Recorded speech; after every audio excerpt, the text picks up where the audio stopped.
Hi, it's Jerry from Strongroots Farm. Today, the winter storm has come. We just had a video where we were prepping for this, and I missed a few things, so I'm going to cover that in today's video.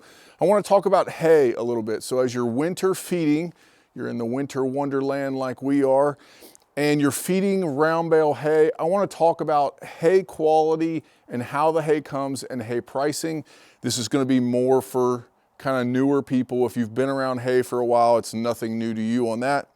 And then we're also going to do some normal farm chores, and then we'll talk about some things that we have upcoming. I've got a video series that I've been studying for and working on that'll be coming up. So we'll talk about that a little bit. So stick around, we'll get some stuff done, we'll talk about hay. It'll be right here on Strongroots Farm. Well, welcome back. We appreciate everybody watching. We did go through the snow, and it's been a few days since I've made a video because I've been spending most of my time cleaning up from this mess. It's still pretty cold here. We're supposed to have -degree temperatures tonight, but we're gonna go around, check the animals, and get some stuff done. But first, I wanna talk hay. On hay, we have several different things here. I've got some square bale hay. I bought about 60 square bales from a guy. We have 4 different suppliers of round bales. We have 2 main suppliers that I buy from 2 different guys. So the first one is a 4x5 that is string tied from a guy that's really close. I really like, he's my preferred guy. His hay is, he calls it horse quality. He feeds it to his horses. It is very good quality hay. There's probably 20% legumes in it, which means your clovers and alfalfas. So it's not super heavy for cattle, but it's really good grass hay with some extra legumes and other things in there, a good wide variety. But his baler's not great. You can see kind of how loose they are. And I'm okay with that. I mean, the guy has and uses what he has. But we'll go back here and we'll look at some other stuff back here. And this hay back here is a little higher quality hay. It's a little higher in legumes. I buy it from a guy who runs an orchard, and he has, and we're talking about these right here. It's a little higher on the legumes. It's still a 4x5, but it was net wrapped. And so that's a big difference we'll talk a little bit about in a second. And then behind here we have some straight grass hay. You can see how bright it is. This is really good for cattle, really high in sugars, and it's 5x5, and it is also string tied. So let's talk about the price difference, and this is really what I want to educate you on a little bit as a starting farmer when you're buying hay. So the price. The large 5x5 bales, I was only able to buy 20 of those. The guy has a very small place. I bought everything that he didn't use for himself. So he sold a little bit to cover his costs, but the rest he uses for his cattle. He has a very big, nice older baler, but because it's string tied, but it's a very big 5x5. It's a pretty heavy bale, probably looking at 1,500 pounds for those bales. I paid $50 a round bale. Now, some of you are probably going to say, well, that is super cheap if you're down south. And if you're around the Midwest, you're like, oh, that's pretty high for this year. We had pretty good hay this year.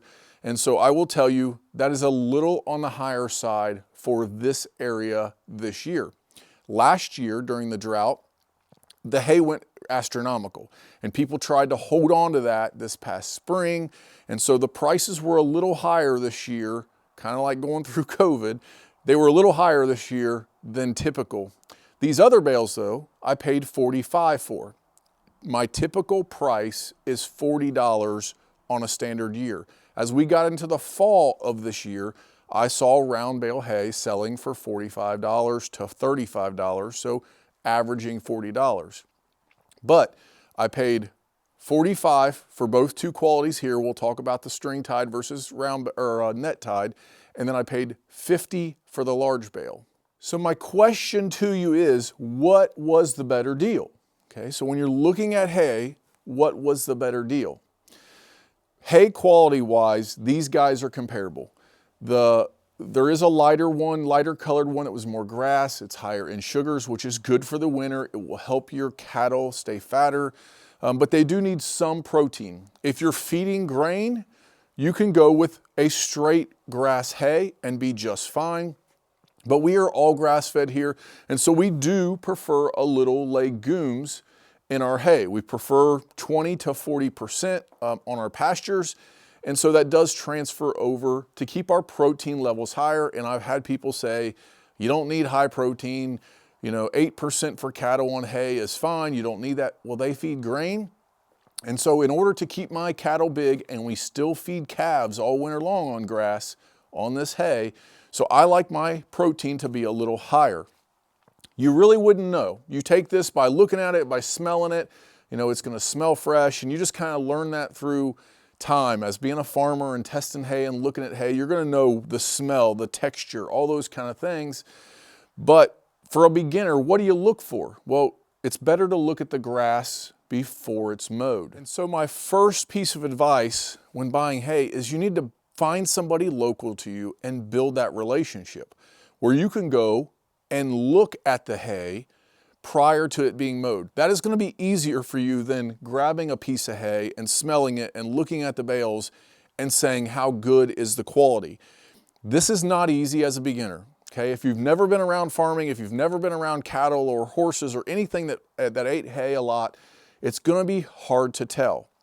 I will tell you, when you reach into a bale, it should smell fresh, and obviously I don't have smell-o-vision on this, but you can see it's nice and light and green or brown there. There is some good, you can see the different grasses in it, and you'll learn this. But if you start seeing stuff that has stems, and I don't even really see any in the hay, but you'll see these big stalks, and the cattle don't really like it. You're really gonna get education the first winter. When you feed stuff, you'll see what they don't like, what they leave behind, and then you'll start looking for that in hay. What is that? What is left behind? What is it that they won't eat? And so the weeds and the stems and those kind of things, when I look at bales and see how clean they are, that's kind of what I look for. But I rarely buy hay anymore without knowing who it comes from, where it comes from, and what the pasture looked like before it was baled.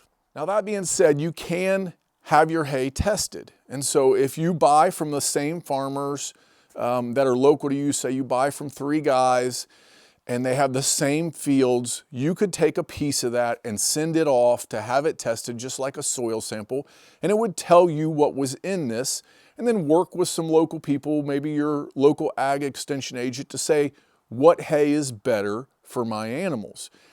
So that's one way you can have it tested. The other way is to watch what they eat and then say, hey, my cattle really liked from this guy more than this guy. I can tell. And I mix match what I put in the hay feeder. So I can put 3 or 4 bales in at a time, and I'll put one of these tighter bales that are higher in legumes, a more grass bale, and then this, you know, looser fitting mixture bale in. They tend to eat them similar, but I know that these loose fitting, more lighter in the legumes, but a little bit of a mix is what they go for best. The bigger grass bales, they will eat. They'll sit and they'll eat on them and they'll eat them down. And so they eat it pretty evenly, which means they kind of like the bigger grass better. It's higher in sugars, makes sense. But I would say overall, with my 3 customers that I have here, I have the loose fitting guy. That's my farmer. I like him the best. And so I'm not mentioning his name or any of that, not trying to tear people down, but I just have learned through time what my cows like the best, and that takes experience and time. But we still haven't answered the question, which is the best deal? Which guy gave me the best deal on hay to feed my animals? So all things considered, let's just say that the quality on these 3 customers, or these 3 vendors, I guess I'm the customer, if they were the same, the exact same quality, which would be the better deal? The 5x5 for $50, the net wrapped for $45, or the string tied for $45. Now, net wrapped and string tied, there's pros and cons to both, and people argue this, and people like them and don't like them. If you're storing your hay outside, I kind of prefer string tied, because the net where we live can get frozen, and you definitely do not want to put the netting in with the animals, okay? The nylon strings, which is what is on this bales, they need to come out as well. I don't feed any strings, and so I know guys that allow the strings to go on, they get frozen, they can't get it off. This will just destroy your day if you're spreading manure. It'll get wrapped around all the tines, and it's just a big pain in the butt. And it's definitely not good for your cattle. You don't want a synthetic plastic product going into your cattle, which is what these nylon and plastic woven things are that are on these products. So when it comes to string versus net wrap, here's what I'm going to tell you. Typically, net wrap balers are a little newer in my area. Guys who have net wrap balers tend to have a newer, tighter, better baler. So even though they're the exact same size, this bale here and this bale here is the exact same size, the net wrap is a much heavier bale. And with hay, that is really what you're paying for, the weight. If the quality was the exact same on all this hay, I'm paying for weight. I'm paying for dry mass of hay, of grass rolled up in a weight. So whichever bale weighs the most, that would be the best bale divided by the price. So when we look at these three types of bales, the net wrapped 4x5s compared to their weight of their sisters are the best deal of the two between net wrapped and string tied, because the net wrap bales weigh about 150 pounds more than this string tied, because the baler is just a better, tighter, newer baler. The best deal is the 5x5. So even though it costs me more for that bale, the weight of it was so much more than the others, price per pound, that was the best deal on price per pound of hay. So there are pros and cons. There's lots of other things to consider here, right? How far is the travel? Do they haul it to you? Do they not? Does your tractor, is it big enough to pick up a 5x5, or do you have a smaller one that can only pick up a 4x5? I will tell you, my 45 horsepower tractor has no problem with a 4x5 with nothing on the back, no counterbalance. On that 5x5, I'm going to put the counterbalance on the back. It will pick it up fine. I unloaded it, without a counterbalance, but with the snow, with the winter and the mud, I'm going to add a counterbalance just to balance these things out. But my 5x5, if the quality was the same, is the best deal, even though they were the most expensive. Overall for me, because there is a little difference in the quality, a little difference in the type of hay that we have, I prefer the string tied one, because the guy is super close. He's like 5 miles down the road. He works with me really well. He just leaves his tractor for me and just lets me load it myself.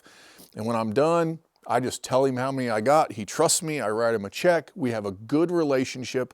He also puts 20 bales extra into his barn every year that he doesn't sell, because he knows if the winter is bad for him, he's going to need 20 extra bales. And if I need it, I can just go and get it. That's worth a lot of money. That's, as a farmer, to have somebody you trust. There's no junk in this stuff ever. There's no plastic. He doesn't have trash. He's not, I don't ever find a water bottle from the side of a road. So to know my farmer, to know the guy I'm buying hay from, he has extra for me, he works with me. This is my favorite vendor. This is my favorite one. But the best deal for me was this new guy I bought from, and I will still buy from him, but he doesn't really produce enough to fill my barn. So you have to weigh those things, and the overall main point of this is what is best, the one you build the best relationship with. To me, is if they're comparable in quality and comparable in price per pound, the guy you have the best relationship, it's worth it to build that relationship, even if it costs you an extra $100. I spent $5,000 this year on hay. So an extra $100 is not very much for me. Now let's talk about why I have square bales. I didn't mention those. So I bought, I don't know, what did I buy? 50 or 60 of those from a guy that's local. My kids play sports with them, they're friends. And so I bought some of those. I mainly bought this hay for pigs in the winter, so we can give them some grass. We have grass-fed, pastured pork. And so in the winter, when it's snowing like this, yes, I could leave them in the woods, but we don't. We bring them in a barn. And so we give them a couple flakes of that a day. Having some square bales around on a farm like ours is also nice for cattle. If I had an emergency where a calf or a cow and a calf needed to be pulled out of the pasture in the spring or summer or fall, whenever, and segregated for some reason. Maybe the calf needed some nursing, maybe something was going on with the mom, I could just give a square bale, feed them a day or two and segregate them. Maybe if I bring a new calf in and I want to segregate them as I bought them, and it's in the summer, I don't want to put out a round bale and I need them in a pen for a day to watch them, whatever the case would be, having square bales is a nice security blanket for me to have, and so I have some of them. The problem with square bales for you as a beginner is that they're expensive. So I got these for $4 and that's a steal, and I'll tell you why in a second, but typically a square bale like this where we live is $8 to $9 a square bale, whereas a 4x5 will be somewhere between 15 and 20 of those in one round bale. So the value is in the round bales, not in the square bales. I was able to get this for $4 because the guy didn't have any help. His help didn't show up to bale. So he calls me the last minute. He's got everything on the ground. He's baling, a rain's coming, he's in an emergency, and I wanted to buy the 50 or 100, whatever we were gonna buy. I wanted to buy some from him, so I said, hey, you come, I'm baling, you pick up yours. We picked up mine with my boys. He said he would take $1 off a bale. I had planned on paying $8 for this. So I was $7 by picking it up myself. Then his help didn't show up. My wife jumps on the tractor. I start stacking. My boys are handing up, and we became his emergency plan. We saved him. All of his hay got put in out of the rain. You know, we saved him a bunch of time and a bunch of money. That would have been a nasty mess for him. He said, just take it. Just take the whatever we had on the back of the truck that day, just take it. And I'm like, no, I'm not doing that to you. You pay my boys, give them cash. They worked hard for you. Pay them cash and I'll pay you for this. And he said no, and he charged me half. So I paid $4 a square bale. That was a deal for me. Cost me 2 hours or 3 hours of work. My boys got 20 bucks in their pocket cash. They got rewarded. It was a win-win. But that story is all to say, I like having a few square bales on my farm for emergencies and our pigs. If you're only having one goat, one pig, something like that on a small homesteader farm, you're probably only going to need 50 bales. So square bales may be the way to go. You don't need a tractor. There are pros and cons for this, but square bales are going to cost you a lot more, and that's something you need to know when it comes to valuing out a tractor that can lift a round bale. All right, so that's it for the hay. I hope that little bit there helped you in a little bit of stuff. I'm not an expert at hay. I really rely on others. That's why I really like to look at fields before. I can look at pasture and tell you the quality of it. But when it comes to hay, by pulling it out, I'm still not great at it after 15 years. There are guys that is a skill that you gain. There are guys way better at this than me, and that is definitely a skill. It only comes with time. So let's get into the part of the video where we talked about this snow emergency was coming for us. What did I forget? And I did, and let's go over some of those things. So if you have no clue what I'm talking about with this, you're only here for the hay. That's the end of the hay video, but I will post the video when we were talking about prepping for a winter blizzard. And you may look out here and say, that's nothing, dude. I'm in Colorado, we get 12 feet. I get it, but for where I live, this was a lot of snow, 14 inches in a 24-hour period. And we've taken the tractor and pushed a bunch of this away. We have cleaned our driveway now, but the cold weather is here, the snow is here. And a few things that I missed, the very first one was that bucket. I never even thought about take that bucket from the driveway and put it in the barn so that it doesn't get ice and snow on it when it snows, because I'm gonna need to use that to clean my driveway off. So I ended up taking that thing, bringing it in here, scraping it with a scraper to get the snow and ice off where it connected so that I could just even do any work to help my wife and get the driveway clean so they could get out and go to the store and those things. So there's something I missed. Get your bucket, whatever you're going to use to clean snow up with, get it so it doesn't get snow on it. Get your tractor hooked up, whatever it would be. The other thing was plug them in. If your tractors need plugged in, my truck always stays plugged in. Plug in your tractor.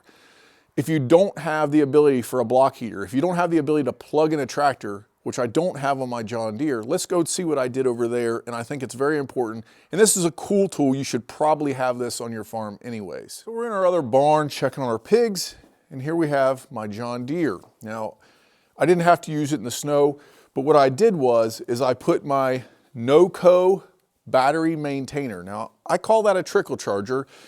Sometimes they're called battery maintainers, which I think is the official name for that on the package. I've also called them battery stabilizers. I've heard people call them that. But basically what it does is you plug it in and it just continually charges your battery just a little bit, and it keeps your battery warm from freezing as well because it cycles in there. It's good to do this. So whether you're in the summer and you're just trying to maintain batteries on a tractor that doesn't start a lot, or any piece of equipment for that matter, it's really important for our generator. I have a power backup generator, have one of those on it at all times. Want to keep that battery sharp. But this tractor, the battery is not great on it. It's getting older. And so I hooked this up so that if I needed to start this tractor was available. I'm going to have an Amazon affiliate link down. So if you want to buy one of these, you can get the exact one I have. I will show it a little closer, but I will let you know. If you buy it through our link, we don't get a bunch of money. It's, find the best deal. I don't care.